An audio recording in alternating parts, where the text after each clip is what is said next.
The legislative session of 2025, it is now over. Friday was the last day of the session. You are the minority leader in the state Senate.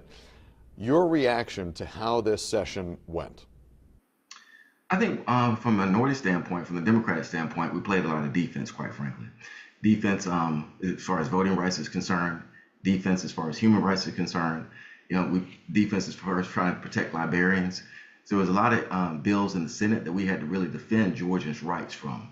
So in that sense, I would characterize our role as one of a defensive role this year because we really had to play a lot of defense against a lot of bills that we think really hurt Georgians across the state. Do you think the minority party, do you think the Democratic Party was successful in those, how you call them, defense efforts? I think we were. The success actually lies into the fact that, number one, a couple of those efforts actually still kind of laid on the cutting room floor. When you talk about the DEI bill, that kind of still is on the floor because the House did not get to it. That was a bill that would have what? It would have banned the use of DEI policies in some public institutions? That's correct. Yes, absolutely. It would have banned DEI policies, whether you're talking about within secondary colleges and also your high schools. And so that was one that was kind of left on the cutting room floor. But we did a good fight on that. Also, when you talk about the voting bill, which would have taken us out of ERIC, which is one problematic area of that. But another problematic area of that particular bill was that it would actually stop persons from turning in their absentee ballots over the weekend once early voting actually stopped. So that was a big problem in that particular bill too. So when you start talking about playing the defense, number one, those two bills are still kind of out there. But number two, really putting out your message why these bills were problematic. I think that's really the key thing, is making sure our message is heard. And I think we did a good job from that. If you remember, I believe on crossover day, we had a huge rally where the House and the Senate came together. And we really had all the people of Georgia there really talking about not only those bills, but the things that we would be doing for Georgians. And I think that was also key. So when you play defense, sometimes it's not just defending, it's also putting your message out there. And I think we did a great job of doing that. You know, you're putting your finger on some of what have been described as kind of the culture war bills, ideological bills.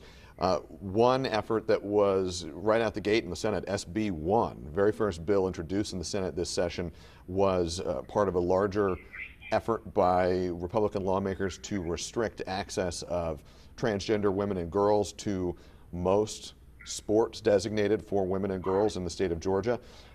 That effort was successful. Republicans have touted it as a success. What do you make of that? I think it's going to possibly encourage bullying of our trans girls, number one. And number two, it's also an encroachment upon colleges and high schools. Because remember, they were kind of regulating themselves on this particular issue. And it's really a small issue that impacts Georgia, if it impacts at all. But I think the major two things are, number one, it's an encroachment upon colleges and how they want to handle things. It's an encroachment upon our high schools, how they're trying to do things. But also the big area, of course, is that we think it would encourage bullying on our trans girls. So in that sense, we hope that that does not happen. But we said from day one that was a very problematic bill. We wish it would not have passed, but now we have to move forward, of course, from this point forward. Tort reform was another big theme of this session. I see you nodding your head here. Governor Brian Kemp, months ago at the start of the session, he made it clear it was his top priority in his State of the State address. He even threatened to call a special session if it didn't get done. The House passed tort reform by a one-vote margin. By a one-vote margin. And I think this is one of those votes that will really hurt Georgians, quite frankly. It really does cut off the access to the courthouse. And so this is a big one. This is one I think will cut off access to the courthouse, especially when you talk about an area of premises liability. And that was an area that we, as a Senate Democratic Caucus, we actually created and presented our own bill to pretty much address premises liability, to where if businesses actually tried to make their businesses safe for their customers, they would get a rebuttable presumption against liability. We thought that was a good way of going, but the governor did not. And we believe that this bill actually cuts off access, especially in the area of premises liability, to people's access to the courthouse. And it's one that will hurt Georgians because we realize that when we talk about these premises liability cases, they stem from real cases.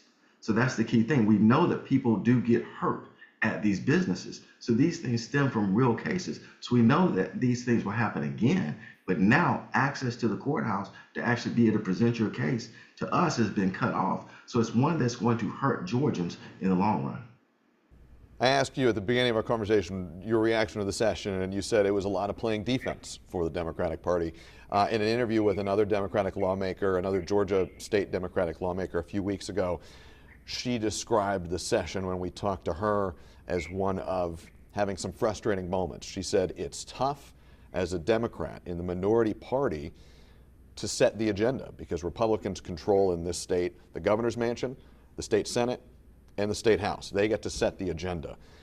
What is the path forward for Georgia Democrats to regain some control of that political agenda setting? I think a couple of things. Number one, as far as the standpoint of what we actually do on the floor and within the Senate, you saw on Wednesday night where we actually really kind of set the table there on that DEI bill where we presented amendments. It actually would have changed that bill. We were prepared to fight that bill all night long. So I think that's one aspect when you talk about on the floor. So we can be more proactive there, which we have been doing. The second aspect of it is that you want to continue to put your message out there for 2026. That's the key thing. One of the things you saw us do this year is we called numerous press conferences. We also made sure that we got people together. We got Georgians together as we did on crossover day to bring them to the Capitol, really put our message out there.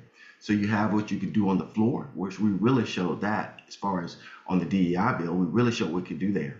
And then secondly, continue to put your message out there for 2026. That's going to be the key.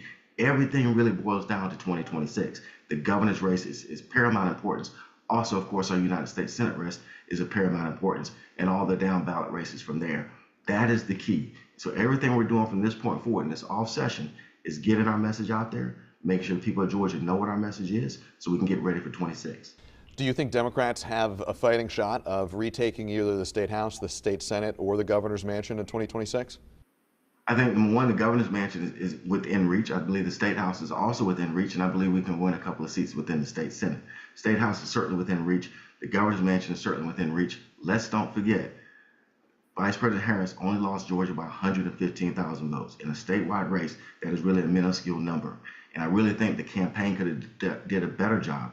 So I think she really was in the opportunity to actually win Georgia. But 115,000 votes in a state like Georgia is really a minuscule number. So yes, the governor's mansion is certainly within play. We believe the House could be flipped, and we believe we could win a couple of Senate seats. But all of those three things combined, you would see a new Georgia. I want to ask you two last questions, sir. I want to be respectful of your time. I know that you represent the Augusta area. Yes. Augusta, no secret, took a bad, really thumping from Hurricane Helene. Hurricane Helene devastated parts of our state, including in Augusta. Hurricane relief was a major priority in this session. Are you satisfied with the hurricane relief that was passed, and has that helped your constituents at home? It has helped, but we can do more. We've been requesting that to actually do more. So we may have a potential within the amended budget next year. So we do think that the governor did a pretty good job as far as the initial hurricane relief, but there is more to be done there. But you're exactly right. Augusta was hit extremely hard, like so many other places of the state too. Last thing I want to ask you about, typically on sine die, on the last day of the session, the state House and the state Senate gavel out pretty much simultaneously. As a result of the fact that bills are being debated and negotiated late into the session. This year, the state Senate gavelled out much earlier than the state House. House Speaker John Burns expressed some frustration about that in a quote he gave to the AJC. You're in the state Senate. Why did the state Senate gavel out early this year? I think you'd have to ask Lieutenant Governor Jones that particular question. I will say this, it was a bold move, that is for certain. Whether it's a good move or not, we will see politically, but also let's not forget there were bills out there. And some of those bills, or some of those bad bills, we also have bills that actually affect Georgians on an everyday life too. You had a bill out there, one of my bills, for instance, dealing with grand juries. You had HB 506, which deals with potentially open up Medicaid for tobacco cessation opportunities. So there were good bills out there still to be kind of litigated. So it certainly was a bold move. Whether it was the correct move or not, we'll have to ask Lieutenant Governor Jones that. Senate Minority Leader, thank you very much. Thank you very much.